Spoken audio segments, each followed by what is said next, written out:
열왕기상 17장 17절 19절입니다. 예, 아들이 병들어 죽었더라 합니다. 열왕기상 17장 17절에서 19절 3절 합니다. 17절 같이 읽죠. 또 이것들 후에 이 일이 일어났으니 그 집의 여주인이 되는 여인의 아들이 병이 들었는데 그의 병이 매우 심해 그의 안에 숨이 남아있지 아니하더라. 예. 병들어 죽었단 말이죠. 병들어 죽었다 이 말인데, 예. 이런 이제 큰 사건이 한번 터지면 별별 생각이 다 늘죠. 특히 뭐 과부에게 아들이 나는데 그 하나 있는 아들 갑자기 병들어 죽어버리면 이제 별별 생각 다 들죠. 오늘은 잠깐 기도하고 시작합시다. 위대하고 거룩한 주 하나님 아버지, 하나님께서 주신 말씀을 선포합니다. 하나님께서 이 말씀에 기름 부어주시고 또 듣는 모든 헌들도 말씀을 잘 경청해서 듣고 또 말씀을 잘 깨달을 수 있도록 주의 영께서 함께하여 주시옵소서. 아버지는 듣는 귀, 듣는 마음을 복 주시고 깨닫는 기쁨, 배우는 즐거움이 차고 넘치도록 해주시옵소서. 전능자 주 하나님께서 함께하셔서 저희가 늘 하나님의 말씀을 통해서 살 수 있도록 주님께서 이것을 주셨는데 저희가 이 말씀을 경홀히 여기지 않도록 이 말씀을 항상 존중하고 또 말씀을 두려워하고 또 말씀을 신뢰하는 성도를 되도록 도와주시고 말씀을 더욱더 뜨겁게 사랑하고 그 말씀을 받아서 그 말씀을 사용할 줄 아는 지혜를 주시기 원합니다. 하나님 아버지 하나님께서 은혜 많이 주셔서 이 시간 말씀이 선포될 때 저희가 모두 주 앞에 있습니다. 저희가 주 앞에서 말씀을 듣고 이 말씀을 또 믿음으로 마음에 잘 간직해서 이 말씀을 통해서 사는 그런 성도를 되도록 그리해서 저희가 주님의 기쁨이 되게 하시고 믿음의 좋은 평판을 받게 하시고 또 아버지 하나님 또 성장해서 좋은 열매 또 많은 열매 거두도록 해주시옵소서. 감사드립니다. 주의 성기도 합니다. 아멘. 예. 오늘 공부할 본문은 사르밧 과부의 아들이 병들고 죽은 사건입니다. 이 사건은 은혜 입은 성도가 그 은혜를 입은 뒤에 닥쳐오는 삶의 위기와 시험을 어떻게 이해하고 어떻게 이겨나가야 하는가 이 주제를 보여주는 굉장히 중요한 말씀입니다. 가뭄과 기근으로 마지막 남은 양식을 먹은 후에는 굶어 죽게 될 절망적인 상황이었습니다.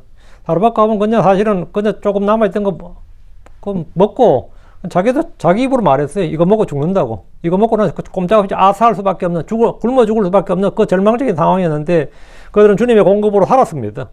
이 시간 주님께서 우리 지각의 눈을 열어주셔서 이미 받은 은혜에 머물지 않고 그 은혜 이후에 찾아오는 시험도 믿음으로 해석하고 또 믿음으로 그걸 잘 파악을 해서 통과해 주시기를 간절히 구합니다. 지난 시간에 우리는 사르밧 과부의 집에 그 통에 가루가 닿지 아니하였고 그 병에 기름도 떨어지지 아니하였으니 이 말씀까지 살펴봤습니다. 과부는 믿음으로 엘리야를 섬겼고 엘리야를 통해서 하나님의 초자연적인 공급을 몸소 체험하는 놀라운 은혜를 누렸습니다. 마지막 한 움큼의 가루와 마지막 남은 조금의 기름밖에 없던 집에 하늘에서 내려오는 하나님의 공급의 역사가 시작되었습니다. 이건 매일의 기적이었습니다. 매일 일어나는 매일의 기적이었고 사실은 사르밧 과부의 집에 내리는 만나와 같은 것이었습니다. 매일 내리는 만나와 같은 것이었어요. 우리도 마찬가지입니다. 주의 성도라면 누구나 절체절명의 위기의 순간에 예상치 못한 공급이나 우연같이 보이지만 우연이 아닌 섭리, 설명할 수 없는 보호와 인도를 통해서 정말 주님이 나와 함께 계시는구나 이런 깊은 은혜를 경험한 적이 있을 겁니다. 그러나 여기서 모든 문제가 끝나지 않습니다. 성도 인생은 어느 시점에 어떤 은혜의 사건 하나로 완결되지 않습니다. 믿음의 길, 나그네의 길, 순례의 길이라 불리는 이 타향살이에서는 은퇴도 안식년도 없습니다. 하늘왕국에 도달하는 저 마지막 순간까지 우리는 계속해서 믿음 안에 거해야 되고 주님의 인도를 받아야 됩니다. 한 가지 문제가 해결되면 또 다른 문제가 찾아오고 그 문제가 해결되면 또 다른 더 큰 문제가 우리를 기다리고 있습니다. 욥기 5장 6절 7절에 비록 고통은 티끌에서 나오지 아니하며 또한 고난 흙에서 솟아나지 아니할지라도 그럼에도 사람은 고생하려고 태어나느니 마치 불티들이 위로 날아가는 것 같도다 했습니다. 우리는 하나님의 자녀로서 특별한 사랑과 보살핌의 대상이지만 이 세상에서 일어나는 여러 재난과 고생, 눈물의 사건들로부터 면제받는 존재들이 아닙니다. 그래서 성도는 고난이 아예 없게 해달라고만 기도하지 않고 닥치는 고난을 은혜와 믿음을 견딜 수 있는 그리고 기뻐할 수 있는 그런 은혜와 믿음을 더 달라고 구하는 겁니다. 통의 가루와 병의 기름이 떨어지지 않는 은혜를 경험한 사르밧 과부는 어쩌면 이제는 모든 걱정이 끝났다. 남들 다 죽어가는 이 시국에, 남들 다 어려워서 죽어가는 이 시국에 우리 집은 지금 계속해서 초자연적인 지금 공급이 있기 때문에 모든 걱정이 끝났다는 마음이 들었을지도 모릅니다. 이제 우리의 집은 하나님이 책임지시는 집이구나. 먹고 사는 문제는 해결되었구나. 이런 생각이 저절로 들 때입니다. 그런데 바로 그때 상상할 수 없는 일이 일어났습니다. 집에 유일하게 남아있던 아들이 병들어 마침내 죽고 말았습니다. 양식 문제는 해결되었는데 이제는 생명의 문제가 그 집을 덮친 겁니다. 질병과 사망이 임한 거예요. 얼마 전에까지 하나님은 살아계시다. 하나님은 공급하신다. 오늘도 먹을 걸 주셨다. 이렇게 믿음의 고백과 찬양이 가득했는데 그 집에 이제 왜 이런 일이 내게 일어나는가? 우리 집에 대체 무슨 일이 발생하고 있는가? 이런 질문으로 이런 의문과 불신이 나를 강타하기 시작한 겁니다. 은혜 뒤에 오는 시험은 때로 더 아프고 더 당황스럽습니다. 이제 괜찮겠지 하는 그런 싶은 순간에 우리가 가장 사랑하는 것, 가장 의지하던 것이 흔들릴 때 우리는 흔히 이렇게 말하고 싶어집니다. 주님 이렇게 은혜를 주셨는데 왜 내게 또 이런 일이 발생합니까? 지금까지 내게 이렇게 은혜를 주시고 공급해 주시고 보여주셨고 늘 감사와 찬양을 드리고 있는 중인데 왜 이런 일이 발생하냐 이거예요. 사르밧과 아브 입에도 비슷한 반응이 나옵니다. 지금 18절에 보면 하나님의 사람이여 내가 당신과 무슨 상관이 있나이까? 당신께서 내게 오신 것이 내 죄를 기억나게 하시고 또 내 아들을 죽이려 하심이니까. 아까까지면 좀 전까지면 뭐죠? 우리 집을 먹여 살려주려고 왔구나. 하나님이 먹여 살려주려고 하나님 사람을 보내줬구나 생각했겠죠.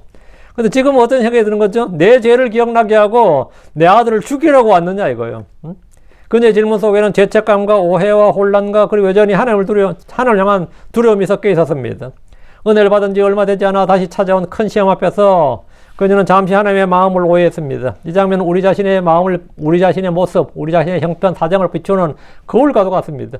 기도응답을 받고 경제적 문제나 건강 문제나 관계 문제가 극적으로 해결되는 은혜를 경험한 뒤에 얼마 지나지 않아서 또 다른 시험이 찾아오면 우리 마음 급격히 오히려 이전보다 더 흔들립니다. 하나님 나를 사랑하신다면 왜 이런 일이 있습니까? 내가 뭘 잘못해서 이런 일이 있었느냐? 사르밧과 아브만이 그런 게 아닙니다. 성경 속 수많은 사람들도 은혜 이후에 큰 시험을 겪었습니다. 은혜 이후에 시험에 빠진 성도들 딱 생각난 사람 누가 있어요? 노아는 홍수 심판에서 가족과 함께 구원받은 놀라운 은혜의 사람이었습니다. 그는 당대의 완전한 자로 불리고 하나님의 세밀한 지시를 따라서 방주를 준비해서 그 심판을 통과했습니다. 그러나 홍수 이후에 그는 포도주를 마시고 취해서 장막하다 벌거벗은 채 누워있는 수치를 범합니다.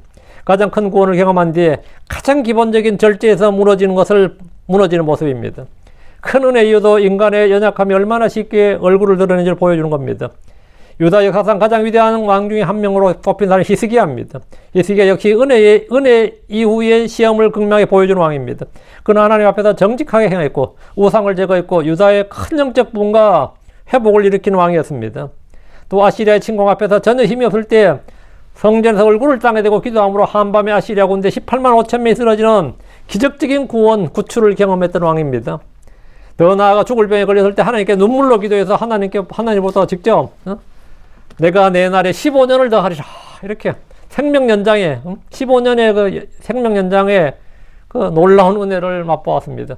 여기까지만 보면 히스기야는 기적의 사람입니다. 기적의 왕이에요. 기도응답과 기적의 왕 하면 히스기야입니다. 그러나 그 바로 뒤에 바벨론에서 사신들이 왔을 때 그런 마음이 높아져서 자기 보물과 창고, 무기고, 궁궐의 모든 걸 다 보여줬습니다. 하나님께서 주신 평안과 형통과 그리고 기적적인 수명의 연장이 그의 마음속에 교만과 자랑이라는 다른 시험의 문을 연 겁니다. 히스기야는 큰 부흥 이후에도 눈물의 기도응답과 기적 이후에도 성도는 여전히 교만과 자기 자랑이라는 시험에 빠질 수 있다는 사실을 보여주는 예입니다. 은혜 이제는 살려달라 도와달라 이번만 어떻게 해주시면 평생을 주님께 어쩌고저쩌고 하면서 살려만 주십시오. 뭐 다른 거 바라지도 않습니다. 이번만 살려주십시오. 뭐 이렇게 기도가 중심이었어요. 살려만 주셔도 저는 뭐 다른 소원이 없습니다 했다가 은혜 이후에는 이 모든 것이 하나님께로부터 왔다는 사실을 끝까지 잊지 않는 겸손이 중요합니다. 히스기야는 앞에서는 은혜의 모범이었지만 뒤에서는 은혜 이후의 시험에 부분적으로 실패한 경고의 인물이기도 합니다. 다윗 왕도 그런 예입니다. 다윗은 오랜 세월 사울에게 쫓기며 수없이 하나님의 보호 인도를 체험했습니다. 기름 부음 받은 소년에서 시작해서 결국 이스라엘의 왕이 되는 놀라운 은혜를 입었습니다. 그러나 왕이 올라 주변이 평안해지고 더 이상 쫓기지 않는 안정된 시기에 그는 바세바의 범죄와 우리아의 살인이라는 중대한 죄에 빠졌습니다. 기나긴 고난과 연단의 시간 뒤에 찾아온 평안과 형통은 오히려 영적으로 큰 시험의 때가 될 수 있다는 걸 보여줍니다. 예언자 엘리야는 갈멜산에서 하늘에 불을 내리고 바알의 예언자들 450명을 죽였습니다. 백성이 엎드려 주 그분은 하나님이시로다 하기 이제 드디어 민족적 부흥이 일어나는구나 이런 생각이 확 드는 장면이었는데 이 예언자 인생 최고의 영광의 순간이었습니다. 엘리야가 드디어 이제 한 건 한 겁니다. 아합이 바알교로 바꿔놓은 것을 단 한 번의 혁명으로 이스라엘의 민중혁명, 종교혁명이 일어난 거예요. 바알 예언자를 다 때려 죽이고 드디어 내일 산을 내려가면 뭐가 되는 거죠? 다시 여호와 하나님의 종교로 다시 유대교로 돌아가는 그 극적인 순간이었는데 웬걸. 근데 바로 그때 이세벨이 한마디 협박에 두려워 도망가서 광야의 로덴 나무 아래서 죽기를 구했습니다. 은혜의 절정 직후에 찾아오는 깊은 우울과 절망, 큰 승리 다음에 오는 무기력과 시험이 어떤 것인지 잘 보여줍니다. 이스라엘은 아무런 변화도 일어나지 않았습니다. 분명히 어제 하늘에서 불이 내려온 걸 다 봤던 민중들이 그 백성들이 됐지 그 다음에 왜 반응이 없는 거야. 전부 다 일어나서 아합의 궁전으로 가서 말이죠. 뭐 종교개혁을 완성해야 될 거 아니에요. 아무런 반응이 없어요. 비가 내렸을 때 막 그들이 감동을 받아가지고 드디어 3년 반 동안 내리지 않는 비가 내려가지고 역시 주 하나님 그분 우리 하나님이시다 하면서 이제부터 우리는 주만을 섬겨야 된다고 막 산당을 다 때려 부수고 뭐 이런 뭘 기대했는데 이스라엘은 아무런 반응이 없고 엘리야 죽인다는 이세벨의 칙령만이 딱 떨어진 거예요. 이때 그 엘리야가 느꼈을 그 우울감을 한번 생각해요. 그 절망감, 상실감, 그 승리 뒤에 찾아오는 그 황당한 말도 못하는 거죠. 큰 은혜 이후에 깊은 시험이 찾아오고 큰 승리 이후에 미묘한 유혹과 교만과 낙심이 찾아온다는 사실을 말합니다. 은혜를 받았다고 해서 이제 시험이 없다고 생각하지 마십시오. 큰 경험, 큰 체험, 그 뒤에 뭔가가 옵니다. 빅원이 와요. 큰 놈이 온다고. 오히려 은혜 이후에 시험이 더 미묘하고 더 크고 강할 수 있습니다. 그럼 왜 하나님은 은혜 이후에 다시 시험을 허락하시는 거예요? 우리는 묻게 됩니다. 하나님 은혜를 주셨으면 거기서 좀 평안하게 살게 해주시면 안 됩니까? 왜 또 다음 시험, 또 다음 위기가 이어지게 하십니까? 성경 전체를 통해 볼 때 하나님께서 은혜 이후에 시험을 허락하신 이유는 적어도 다음과 같습니다. 은혜를 사건이 아닌 삶의 토대를 굳히기 위한 한 번의 기적, 한 번의 응답은 우리를 흥분시킵니다. 그러나 하나님은 단발성 감동을 원하시는 것이 아니라 우리에게 단발성, 단회적 감동이나 체험을 주시는 것이 아니라 우리의 생각과 가치관, 인생 전체의 방향이 바뀌길 원한 겁니다. 그런데 은혜의 사건 이후에 또 다른 시험을 통과하시면서 우리가 받은 은혜를 다시 기억하게 하시고 그 은혜 뒤에서, 은혜 위에서 일하시는 하나님을 붙잡게 하는 겁니다. 믿음을 감정이 아니라 결단으로 다듬는 겁니다. 감정적 흥분과 그 감정적 체험을 우리의 일상의 결단으로 다듬는 거예요. 처음 은혜를 받을 때 우리의 믿음은 종종 감정에 가깝습니다. 감격이 있고 눈물이 있고 감사가 있고 환희가 있고 흥분이 있고, 그러나 시험이 오면 감정은 다 사라지고 그때 남는 것은 결단된 믿음밖에 없습니다. 기분이 좋을 때만 믿는 것이 아니라 이해되지 않을 때에도 나는 하나님을 신뢰하겠다는 결단이 참 믿음입니다. 사르밧과 아브는 기적적인 공급의 은혜를 통해서 하나님은 공급자이심을 알게 되었고 그분이 우리의 보호자이시다, 먹이시는 분이다, 지키시는 분이다, 이걸 알게 되었습니다. 배우게 되었어요. 그건 체험입니다. 그래서 우리의 시선을 선물에서 그 선물을 주시는 분에게로 돌리는 겁니다. 그 고난이라는 건 뭐냐, 선물로 우리 기뻐하다가 선물에서 선물을 주시는 분에게 눈을 돌리는 거예요. 처음 은혜를 받을 때 우리는 종종 선물에 집중합니다. 해결된 문제나 채워진 필요나 나아진 형편이나, 그러나 하나님은 우리가 궁극적으로 그런 선물이 아니라, 그런 사건, 단회적 사건이 아니라 선물을 주신 하나님 자신을 바라보기를 원하십니다. 양식의 문제가 해결되었다 해서 인생의 모든 문제가 끝난 것이 아닙니다. 하나님은 우리의 삶 전부, 죽고 사는 문제까지 주관하시는 분입니다. 그래서 때로 이미 받은 은혜와 아무 상관없이 새로운 시험을 통해 우리를 더 큰 신뢰로 이끄시는 겁니다. 자, 본문 보겠습니다. 17절 말씀입니다. 그리고 이런 일들 뒤에 이런 일이 있었으니, 이런 일들 뒤에 이 일이 있었으니 곧 그 집 여주인은 그 여인의 아들이 병들었더라. 그리고 그의 병이 매우 심하여 그 안에 호흡이 전혀 남아있지 아니하였더라. 본래 과부와 이 아들은 양식이 없어 벌써 죽을 수밖에 없었습니다. 정상적이라면 이미 죽고 지금은 백골양상한 상태였어요. 정상적인 상태라면. 지금 그녀가 살고 있는 삶은 주님의 은혜고 덤으로 사는 인생입니다. 사실 언제 죽어도 하나님 감사합니다. 지금. 언제 죽어도. 저와 여러분도 마찬가지입니다. 우리는 본래 죄와 허물로 죽어있던 사람입니다. 지금 우리가 이 땅에서 사는 삶은 여분의 삶이고 인생입니다. 우리가 지금 사는 삶 자체가 덤이란 사실입니다. 우리 오늘 죽는다 해도 본래 죽기로 되어 있었던 것보다 더 살고 있는 중입니다. 이것은 분명 하나님의 은혜고 감사와 찬양을 돌려야겠지만 사람들은 아무도 그렇게 생각하지 않습니다. 사르밧과 아브가 죽은 아들을 안고 주님 사실 벌써 굶어 죽어서의 아들, 저와 제 아들 지금까지도 살려주셨다가 이제 때가 되어서 굶어 죽지 않고 병들어 죽게 돼서 감사합니다. 이러면 최고지. 사실 굶어 죽어서야 될 내 아들이 지금까지 안 굶어 죽고 이제 잘 먹고 잘 살다가 지금 병들어 죽게 하시니 감사합니다 라고 감사의 기도를 한 것이 정상인데, 그건 이론적으로 그렇고 이렇게 과부한테 이렇게 기도하기를, 이런 믿음을 기대한다는 건 솔직히 뭐 어려운 일이고 불가능한 일이고요. 이런 믿음의 소유자가 몇이나 되겠습니까? 인생은 모순이고 세상은 믿을 수 없는 것이, 양식이 있으면 병으로 죽고 병이 없으면 굶어 죽고 그 둘 다 없으면 홍수나 태풍이나 지진이나 전쟁 등 각종 사고로 죽습니다. 이거 없으면 이걸로 죽고, 이거 없으면 이걸로 죽고, 이거 아니면 다른 걸로 죽고, 뭐 그래요. 우리는 주변에서 그리스도인이라고 해서 이런 사고로부터 예외가 되지 못한 채 죽습니다. 주님으로부터 놀라운 기동력을 받았다고 해서 갑작스런 사고나 재앙이나 위험으로부터 다 면제된 것이 아닙니다. 우리는 이 사실을 한시도 잊어서는 안 됩니다. 저와 여러분 언제나 어디서나 매 순간 하나님을 만날 준비를 해야 됩니다. 아모스 예언자는 이스라엘 백성들에게 이렇게 외쳤습니다. 아모스 4장 12절. 그러므로 내가 내게 이와 같이 행하리라 오 이스라엘아. 그리고 내가 이것을 내게 행하리니 내 하나님 만나기를 준비할지니라 오 이스라엘아. 내 하나님 만나기를 준비하라. 내 하나님 만나기를 준비할지니라 오 이스라엘아. 이스라엘 백성들은 40년간 광야에서 하나님 하늘에서 내려주는 하늘의 음식인 만나를 먹었지만 이 땅에서 나는 빵이나 고기를 먹는 사람과 마찬가지로 죽었습니다. 주님의 크신 긍휼과 은혜, 사랑이 우리에게 임하면 권능이 우리를 위하여 나타난다 할지라도 그 사실이 혈과 육으로서 반드시 당할 수밖에 없는 육신적인 고통을 완전히 없애주는 것이 아닙니다. 다시 17절. 그리고 이런 일이 있었으니 곧 그 집 여주인인 그 여인의 아들이 병들었더라. 그리고 그의 병이 매우 심하여 그 안에 호흡이 전혀 남아있지 않았더라. 완전히 죽었다 이 말이죠. 사르밧과 아부가 자신의 외아들이 죽은 일 때문에 하나님의 사랑이 자기에서 떠났다거나 주님의 심판이나 진노가 자신에게 임했다고 판단했다면 잘못 생각한 것입니다.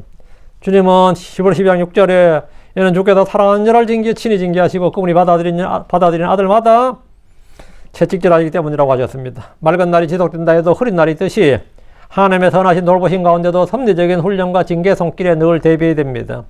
누구에게나 주님의 뜻이 계시된 이후에 더 큰 어려움이 닥치는 법입니다. 성경 인물 중에 그렇지 않았던 사람이 누굽니까? 요셉은 반복적으로 그런 일을 당했습니다. 다니엘도 그렇습니다. 우리 주님 자신도 마찬가지였습니다. 사도들 역시 마찬가지였고요. 그렇다면 저와 여러분이라고 예외가 아닙니다. 성도가 은혜를 입고 나서 또 한 번 은혜를 얻는 데는 고난의 풀무를 통과해야 됩니다. 고난은 은혜의 징검다리입니다. 지금 17절에 그리고 이런 일들 뒤에 이런 일이 있었더니, 얘도 우리가 주목할 점은 이 일들 후에, 그리고 이런 일들 뒤에 말이에요. 즉 하나님의 섭리적 공급하심과 은혜를 여러 날 동안 체험을 한 후에 이 말입니다. 주님은 자신의 성도들이 은혜를 맛보고 하나님의 선하심을 체험하게 하신 후에 시련과 연단의 풀무 속으로 넣으신다는 겁니다. 그 큰 은혜를 받으면 다음에 반드시 시험이 옵니다. 하나님의 은혜를 주신 이유는 왜 주셨겠어요? 다가올 시험을 대비하라 이거예요. 그 다가올 시험을 견딜 수 있도록 은혜를 미리 주신 겁니다. 하나님은 그의 가장 큰 복을 받은 사람들에게 가장 어려운 시험을 주신 일이 허다합니다. 하나님은 무한하신 은혜로 자신의 사랑하는 자녀들에게 크나큰 영적 복을 주시고 긍휼을 베푸셔서 그 이후에 다가올 시련과 괴로움과 시험을 대비할 수 있도록 해주십니다. 여러분 삶 가운데서 기도의 응답이 잘 되고 성경 읽을 때 말씀의 은혜가 넘치고 유난히 잘 깨달아질 때가 있을 겁니다. 그런 때 마음 가운데 찾아오는 평안과 기쁨이 얼마나 큰지 모릅니다. 주의 선하심을 체험적으로 맛보았으므로 더욱더 시험을 잘 이길 수 있게 하기 위한 겁니다. 주는 왜 사랑하는 자녀에게 시험을 주시는가? 첫째는 믿음의 단련을 위해서입니다. 우리의 믿음은 정금보다 귀한 것입니다. 정금이 뜨거운 풀무에서 단련되듯이 믿음은 시련의 풀무에서만 단련되기 때문입니다. 시련의 풀무를 통과하지 않는 믿음은 온실 신앙이고 인큐베이터 신앙에 불과합니다. 베드로전 1장 7절에 너희 믿음의 단련은 불로 단련될지라도 썩어지는 금보다 훨씬 더 귀하니 예수로께서 나타날 때 칭찬과 존귀와 영광으로 발견되게 하려 함이니라. 둘째, 사랑하는 자녀들을 단련하기 위함입니다. 하나님은 일보다 사람 자체를 더 중요하게 생각하십니다. 하나님의 관심은 내가 무슨 일을 얼마나 많이 하는가 보다 내가 어떤 사람이 되는가에 달려 있습니다. 시련은 하나님의 사람답게 만들기 위한 겁니다. 베드로전서 4장 12, 13절에 사랑하는 자들아 너희를 단련하려고 오는 불같은 시련에 관하여는 그것을 마치 이상한 일이 너희에게 일어난 것 같이 이상하게 여기지 말라. 그러나 너희가 그리스도의 고난들의 참여자들이 되었으므로 기뻐하라. 그리스도인답게 단련하기 위해 불같은 시련이 임하는 겁니다. 여러분이 진흙반죽을 빚어서 그늘에 말리면 모양은 도자기지만 아무 쓸모가 없습니다. 아무 쓸모가 없어요. 그늘에 그냥 말리면 아무 쓸모가 없습니다. 그냥 질그릇이죠. 근데 그것을 이제 불가마에 집어넣는 겁니다. 900도에서 1500도까지의 뜨거운 풀무에서 구워진 그릇만이 쓸만합니다. 뜨거운 열에 가하면 가할수록 강도가 높아지며 그릇의 표면은 아름답게 됩니다. 그 토기가 이제 그걸 이제 단단해지면 그걸 석기라 그러죠. 토기가 석기가 되고 불 속에서 이제 900도 이상의 900도에서 1100도 사이에 나면 그게 이제 도기가 되는 겁니다. 1300도에서 1500도까지 가면 그게 이제 자기가 되는 겁니다. 그래서 도기와 자기를 합쳐서 도자기라 그러는 거예요. 도기가 되고 다음에 자기가 되는 거죠. 특별한 용도로 사용할 특수한 자기는 특수한 열 처리를 합니다. 마찬가지로 주님은 한 줌의 진액에 불과한 저희들을 주님이 쓰시기에 합당한 그릇으로 빚으시기 위해서 고난과 시련의 강도를 더해 나가십니다. 특히 목회자나 선교사나 주님의 특수한 임무를 감당하도록 부르신 사람들은 그만큼 더 특수한 열 처리를 하시는 겁니다. 대체 인내와 체험, 소망을 주기 위해서입니다. 이런 것들은 시련이 없이는 생성될 수 없기 때문입니다. 로마서 5장 3절 4절에 또 그리할 뿐 아니라 우리가 환난들도 기뻐하니 환난의 인내를 인내는 체험을 체험은 소망을 이룬 줄 아느니라. 사르밧과 아버에게 시련이 없고 단지 빵과 기름만으로 3년을 채웠다면 그녀의 믿음을 칭찬할 일이 전혀 없을 겁니다. 그녀는 자신의 믿음뿐만 아니라 그녀 자신이 단련될 필요가 있었습니다. 시련이 없었다면 그녀는 인내와 체험과 소망을 이룰 수가 없습니다. 성리의 열매는 캘리포니아 오렌지 나무처럼 아무렇게나 언제나 저절로 맺히는 것이 아닙니다. 사랑과 믿음과 인내와 온유와 화평과 절제와 충성과 양선, 오래 참음 같은 성리의 열매와 하나님의 은혜들은 불같은 시련을 통과해서만 맺혀지는 겁니다. 환난이 없으면 인내는 없습니다. 인내가 없으면 체험이 없고 체험이 없으면 소망이 없습니다. 이 사실을 아는 성도만이 환난을 기뻐하는 겁니다. 다시 17절입니다. 그리고 이런 일들 뒤에 이런 일이 있었으니 곧 그 집 여주인은 그 여인의 아들이 병들었더라. 그리고 그의 병이 매우 심하여 그 안에 호흡이 전혀 남아있지 않았더라. 자식을 낳는다는 것은 어느 부모에게나 대단히 견디기 어려운 일입니다. 어느 부모라고 자식 있는데 마음 편할 수 있어요. 특히 일찍 남편 잃고 외아들과 사는 과부에게 그 아들이 죽는다는 것은 말로 표현할 수 없는 고통임에 틀림없습니다. 그러나 한편으로는 이 일은 하나님의 크나큰 은혜입니다. 과부에게 아들은 모든 애정의 대상이었고 소망입니다. 그런데 그 아들이 죽음으로써 모든 소망은 다 사라지고 말았습니다. 우리가 감당하기 가장 어려운 시험은 우리의 애정과 소망의 대상을 주님이 치워버리시는 겁니다. 과부는 인생이 잠깐 보이다 사라지는 안개고 신뢰할 수 없는 존재라는 사실에 대해 뼛속 깊이 깨달아야 했습니다. 아들의 죽음을 통해서 우리의 신뢰의 대상은 영원히 살아계신 하나님 한 분이시고 그분만이 참된 소망이라는 사실을 알 수 있는 기회가 주어진 겁니다. 다시 18절 말씀입니다. 18절 말씀. 그리고 그녀가 엘리야에게 말하였더라. 오 하나님의 사람이여 내가 당신과 무슨 상관이 있나이까. 사실 상관없죠. 자기는 사르밧과 아버고 저 사람은 이스라엘의 예언자고 혈연도 학연도 지연도 아무것도 없는 사람이에요. 내가 당신과 무슨 상관이 있나이까. 당신께서 내게 오신 것이 내 죄를 기억나게 하시고 또 내 아들을 죽이려 하심이니까. 과부는 엘리야에게 하소연한 겁니다. 인간적으로 생각해 볼 때 우리는 얼마든지 이 과부의 심정을 이해하고도 남습니다. 동정심이 저절로 가는 상황입니다. 과부는 엘리야가 하나님의 사람이라는 것과 엘리야가 섬기는 분이 전능하신 주 하나님이라는 사실을 잘 알고 있었습니다. 지금 이 땅에 비를 내리지 않는 재앙이 임한 것도 하나님과 엘리야의 기도 때문이라는 사실도 알고 있었습니다. 엘리야를 주님의 재앙과 심판을 선포하는 예언자로 생각했기에 자신의 집에도 재앙이 임했다고 믿었던 겁니다. 온 세상에 가뭄의 재앙을 내리는 이 예언자가 우리 집에 왔는데 우리 집에도 재앙을 내리는구나 이런 생각한 거죠. 우리는 때로 하나님의 채찍의 손길이 우리에게 임할 때 겸손히 거기에 굴복하기보다 거스려 반항할 때가 많습니다. 하나님의 종 엘리야에게 왜 이런 일이 일어나는지 물어보거나 기도해 주기를 구하기는 고사하고 이 모든 상황을 엘리야의 탓으로 돌리고 말았습니다. 죄악된 인간의 본성은 자신에게 닥친 어려움의 원인을 자기 자신에게 찾지 않고 항상 다른 사람들에게 돌리고 그를 비난하려 합니다. 은혜를 입은 성도라고 예외가 아닙니다. 이해할 수 없는 고통을 당할 때 성도는 무엇을 해야 됩니까? 첫째, 우리는 그 원인을 알기 위해서 자신을 성찰하고 주님께서 나의 깊은 곳까지 다 보여주시도록 기도해야 됩니다. 이는 우리의 죄를 회개하고 잘못을 바로잡고 겸손히 주의 손 아래 회복되기 위함입니다. 욥기 10장 2절에 내가 하나님께 아뢰오리니 나를 정죄하지 마옵소서. 주께서 어찌하여 저와 다투시는지 제게 보여주옵소서. 이게 기도입니다. 이건 하나님께 따지는 기도가 아닙니다. 겸손히 주께 아뢰라는 겁니다. 둘째, 우리 자신을 더욱 낮추어야 됩니다. 평소에 나 자신도 나 모르게 높아져 있던 마음이 고난을 통해 낮아질 수 있습니다. 겸손은 하나님의 은혜를 받는 첩경이고 더 많은 은혜를 얻는 길입니다. 베전서 5장 6절에 그러므로 하나님의 강한 손 밑에서 스스로 겸손하라. 그리하면 그분께서 정하신 때에 너희를 높이시리라.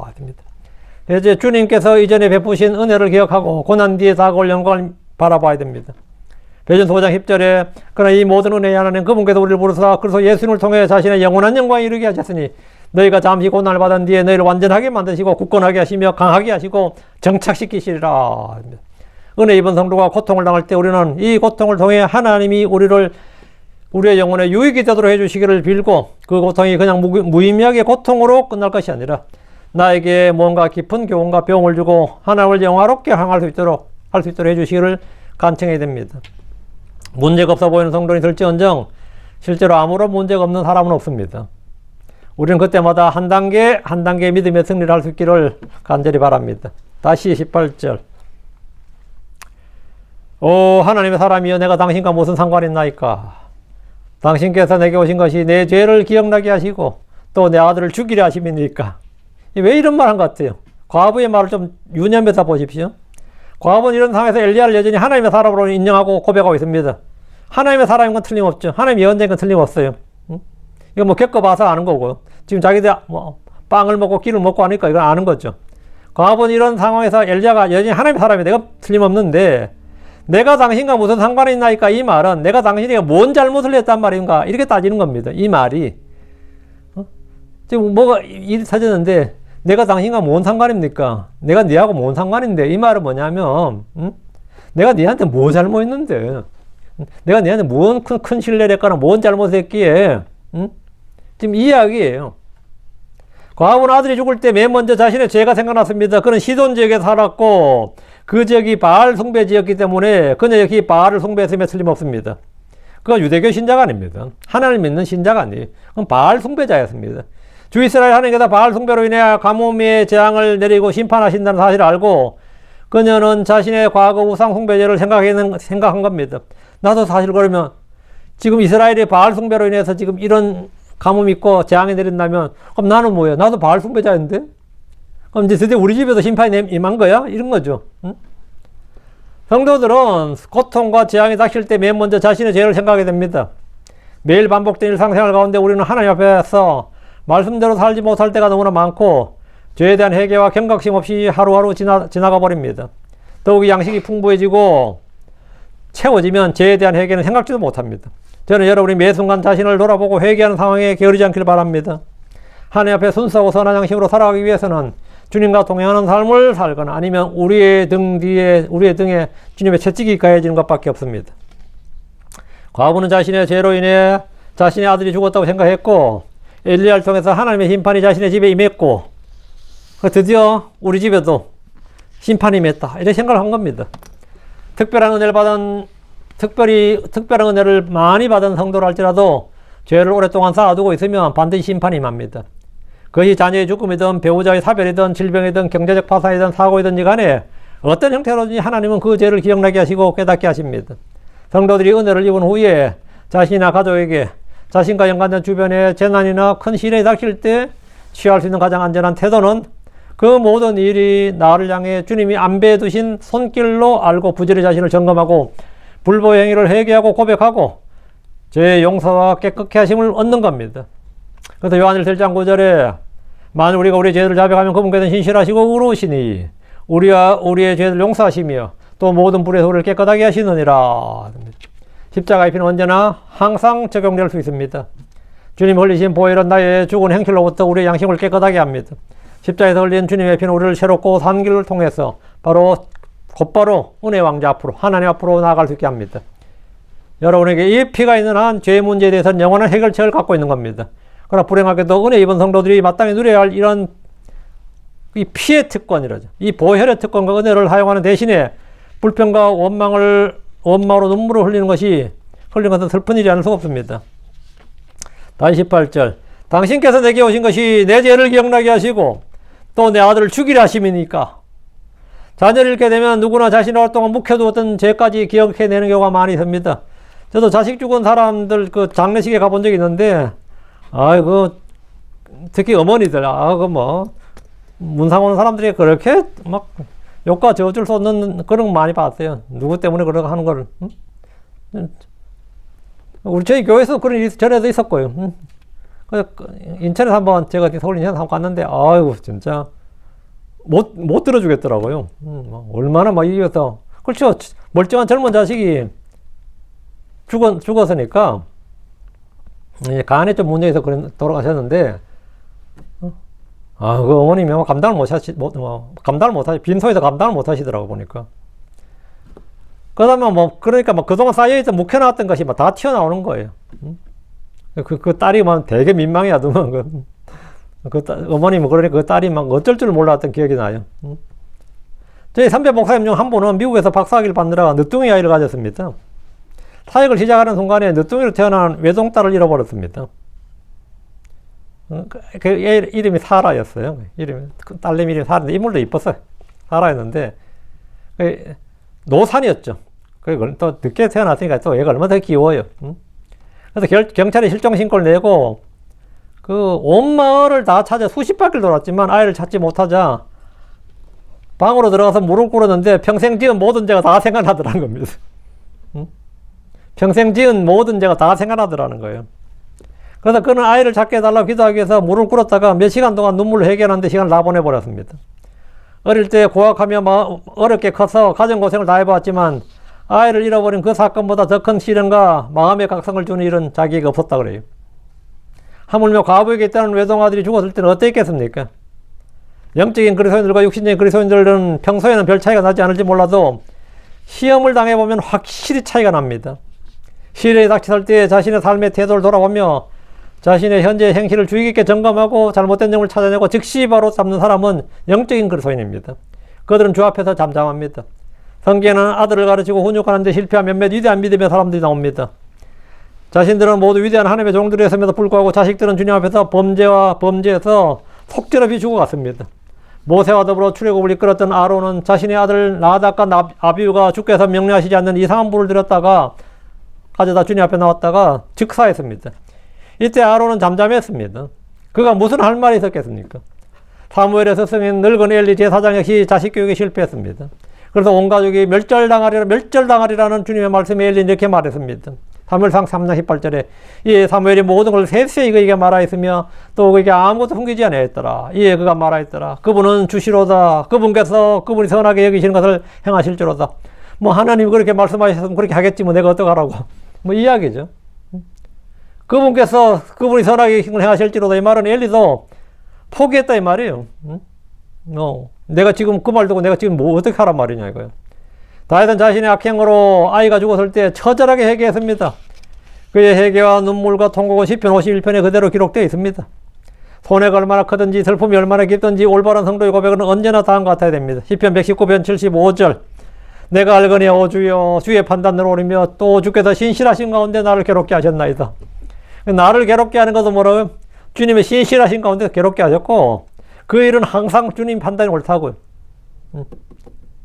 주님 우리를 푸른 초자로 인도하실 때만 신실하신 것이 아닙니다.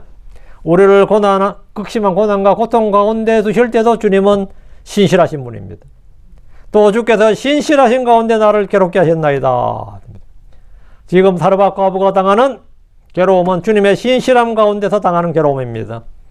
우리가 이 사실을 믿을 때 모든 것을 합력하여 선을 이루시는 주님에 대해서 감사와 찬양을 돌려드릴 수 있습니다. 다시 18절 당신께서 내게 오신 것이 내 죄를 기억나게 하시고 또 내 아들을 죽이려 하심이니까. 과부는 문제의 원인을 잘못 짚었습니다. 그녀는 자신에게 닥친 고통의 원인이 엘리야가 왔기 때문이라고 믿었습니다. 엘리야 안 왔으면 이런 일이 없었을 거 아니에요 이거죠. 오늘 성도들 역시 이 과부처럼 자신에게 닥친 문제를 정확하게 알지 못할 때 그릇된 해결 방법을 찾느라고 여념이 없습니다. 그녀는 자기 아들의 죽음을 통해 자신의 죄 문제를 인식했고 하나님의 심판에 대한 두려움도 있었지만 이 모든 원인을 엘리야에게 돌려버렸던 겁니다. 마치 엘리야가 자기 집에 벌을 주러 온 하나님의 사자처럼 생각했습니다. 그러나 엘리야는 이 여인에게 어떻게 대답했느냐?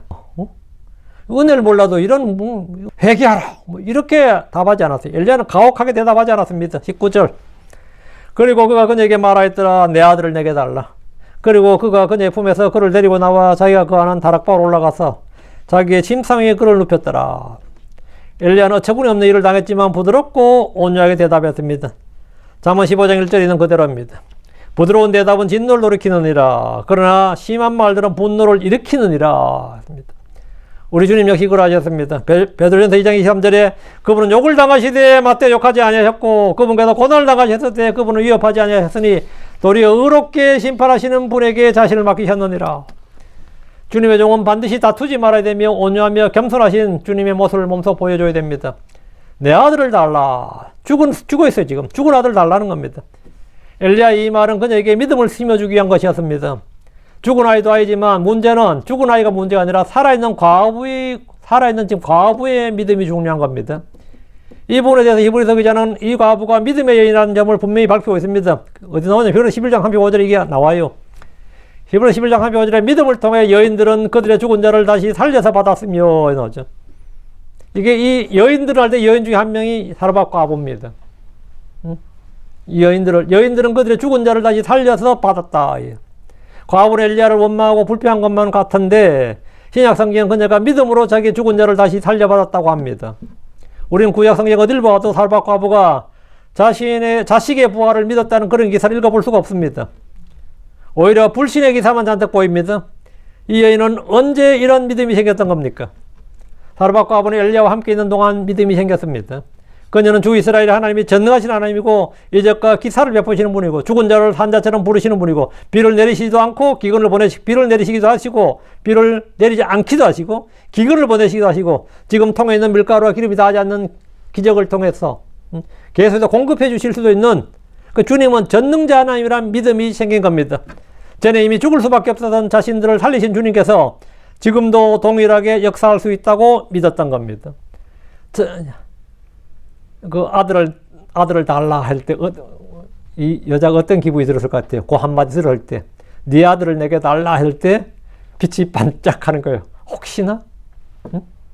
혹시 내 아들도? 기름이 닿지 않고 통에 가루가 닿지 않았던 것처럼 말이죠. 혹시나 그런 게 생각이 들죠? 혹시나.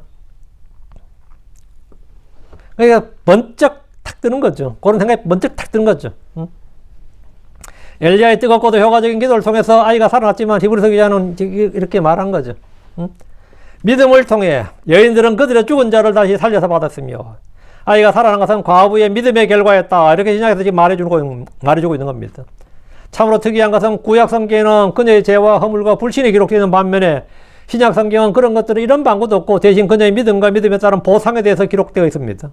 이는 사라도 마찬가지입니다. 창세기엔 사라가 아들을 낳으리라는 믿음이 있었다는 암시조차 없지만 신약에는 그녀가 믿음으로 이삭을 낳았다고 되어 있습니다. 수차를 힘을 얻었고 이삭을 낳았다. 롯은 육신적이었지만 신약에서는 그를 의인이라고 부릅니다. 삼손은 음행하는 자였지만 신약은 그의 믿음을 기록합니다. 사르밧 과부 역시 마찬가지입니다. 이는 구약 성도들의 허물과 약점과 불신의 죄가 십자가의 어린 양의 피로 말미암아 깨끗하게 제거되었기 때문입니다. 그러나 신약에서는 그 죄들이 전혀 기록되어 있지 않습니다. 전혀 기록되지 않고 오히려 그들의 믿음만, 의만 기록되어 있습니다. 우리도 모두 이 땅에서 있어서 모든 불신과 연약함과 허물과 죄들이 저 하늘에서는 전부 다 깨끗이 제거되고 없는 것을 발견하게 될 겁니다. 여러분 찾을 수가 없는 것을 발견하게 될 겁니다. 주님께서 깨끗이 다 제거하셨다. 사르밧 과부는 피로를 충족시켜 주시는 은혜, 그 은혜 뒤에 임한 외동아들의 질병과 잇따른 죽음이란 불같은 시련을 받았지만 자신의 죄를 기억하고 엘리야를 하나님의 사람으로 고백하고 이스라엘 주 하나님을 기억해냄으로써 믿음을 인정받았던 사람입니다. 사르밧 과부의 믿음이다. 오늘 말씀을 정리합니다. 은혜 뒤에 임한 시련은 목적이 있다. 믿음의 연단, 하나님의 사람을 만드는 겁니다. 인내와 체험과 소망을 이루는 것, 이것이 바로 은혜 뒤에 임하는 시련의 목적입니다. 저도 은혜 많이 받을 때 이제 뭐가 또 오겠구나 하는 생각이 들어요. 은혜 많이 받을 때 늘 그랬습니다. 은혜 뒤에 임한 시련은 전에 받은 은혜로 시련을 이기고 그 시련을 이김으로 성숙하고 단련되는 선순환을 반복하게 됩니다. 그래서 성장의 길을 가는 겁니다. 여러분이 차를 달리기 전에 장거리 갈 때 뭐 하죠? 차 점검해요. 장거리 운전할 사람들은 차 점검을 합니다. 그리고 차량에 기름, 가스 같은 것도 다 점검해. 왜? 장거리 운전할 거니까. 장거리 운전할 사람도 그렇게 해요. 안 그러면 가다가 곤란나가면 안 되니까. 그러니까 미리 다 점검한다는 뜻은 뭐냐, 이거. 그 미리 기름을 칠하고, 뭐 고칠 건 고치고 기름을 풀로 넣고 가스를 풀로 넣고 하는 걸 왜 그렇게 하냐? 예, 이제부터 경주를 달릴 거니까 그렇게 한 거예요. 하나님께서 우리에게 뭐 주고 우리 준비시킬 때는 뭐냐? 다가올 시련을 예, 이길 수 있도록 하는 겁니다. 왜 오지? 그러면 뭐 달릴 차도 아닌데 기름 왜 넣겠어요? 달리기 때문에 달리기 위해서 차에 기름 넣고 준비하는 겁니다. 순례길에서 짓는 모든 허물과 죄는 예수 그리스도의 피로 깨끗하게 된다. 그래서 다 깨끗하게 됩니다. 깨끗하게 되고 제거된다. 그래서 구약 성도들의 죄와 불법이 신약에서는 언급되어 있거나 기록되지 않습니다. 신약 성경에 기록된 신약 성도들은 우리는 저 하늘에서 예, 우리의 죄와 허물이 기록되지 않습니다. 기억나지도 않는다. 넷째, 사르밧과 아부는 시련을 통해 부활의 믿음을 소유한 성도로 인정받았습니다. 시련을 통해서 부활의 믿음을 소유한 성도, 여자로 예, 인정받았습니다. 우리도 마찬가지로 시련을 통해서 믿음의 좋은 평판을 받게 됩니다. 그 시련을 이길 때요. 시련을 이길 때. 오늘은 예, 여기까지 하겠는데, 여러분 모두 다, 말씀 은혜를 많이 받았으면 좋겠습니다. 또 이게 끊어진 느낌이 드는데, 기도합시다. 이제 거룩한 주 하나님 감사합니다. 하나님께서 은혜 주셔서 주의 영을 충만케 하시고 복을 주시옵소서. 사랑하는 아버지 하나님께서 이한 저희를 더 복 주셔서 하나님의 말씀을 받은 성도를 되도록 하시고 그 말씀을 살아갈 수 있도록 해주시고 또 시련을 당할 때, 시험이나 고난을 당할 때 또 그것으로 불평하거나 실족하지 않게 하시고 오히려 그것이 디딤돌이 되도록 하시며 또 성장할 수 있는 기회가 되도록 도와주시길 원합니다. 하나님 아버지 하나님 은혜 많이 베풀어 주시고 복을 주셔서 아마 저희가 모두가 참 이전의 일들을 기억하지 않고 오히려 앞에 있는 표대를 향해 달려가고 부르심의 상을 향해서 쫓아갈 수 있는, 그래서 하나님께 모든 믿음의 좋은 평판을 받고 신실한 종으로 인정받는 성도를 되도록 도와주십시오. 감사드립니다. 주의 성기도합니다. 아멘.